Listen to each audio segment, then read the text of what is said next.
I'm Betsy. And we're two of the Dollar Bells. If you've watched our series, you know that we offer real-life tips about your budget, your spending habits, ways to save, and all the other financial stuff we all deal with every day. But we've learned those things along the way. It's not like you magically know how to balance a budget or effectively manage your credit cards when you become an adult. That's why we think money management courses should be offered in college or even high school. While some schools do offer these types of classes, we'd love to see it be a requirement or at least available across the board. But until they tap us to start running universities, we can at least tell you what we wish we had known before we were full-time adulting. Number 1, how to create a budget. Oh, like the little Australian birds. No, that's budgie. Exactly. A lot of times young adults are left to their own devices when it comes to creating a budget, which means a lot of trial and error, and the occasional missed bill or high credit card balance. There are a lot of apps available that will help you budget, so maybe that's a good place to start. Just being aware of how you're spending your money is a good first step to figuring out how you should be spending it. Number 2, how to safely establish credit. We have a whole video on how you can establish good credit history. We'll link that below, so we won't go into the nuts and bolts too much here.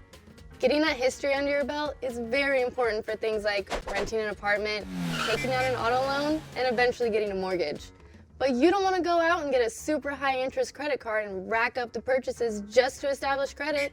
You need to do it responsibly, starting off with a low limit and paying it off every single month. Number 3, how to choose a bank. All banks are not created equal, and we're not just saying that because we work at one. You want a bank that offers a high yield account that will help you grow your assets. A few other things to consider when choosing a bank are things like free checking accounts, free debit cards, and online and mobile banking. Number 4, how to balance a checkbook. Let's be clear, checks really aren't that popular anymore. Except for that one person that gets in front of you at the grocery store and whips out their checkbook and takes 17 minutes to fill out a check. Ugh, obviously.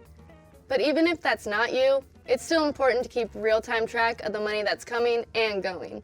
Whether it's through an old-school check ledger or an app on your phone, keep an extremely detailed account of your transactions. Number 5, borrow the least amount of money as possible.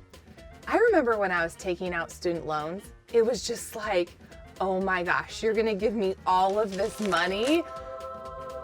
Amazing. But that's not how it works.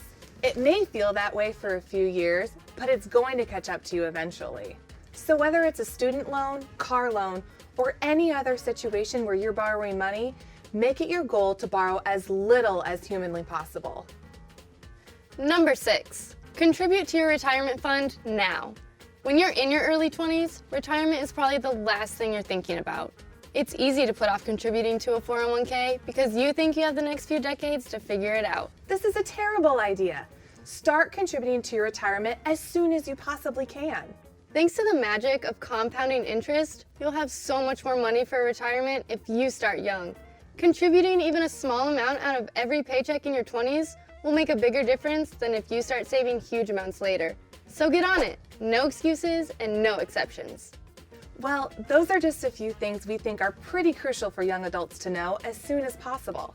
If you don't feel like you have a good grasp on these, and you're not alone if that's the case, consider looking for a financial basics course online or in your community. And in the meantime, hopefully this gives you a good start. Thanks for watching today. We'll see you next time on Dollar Bells.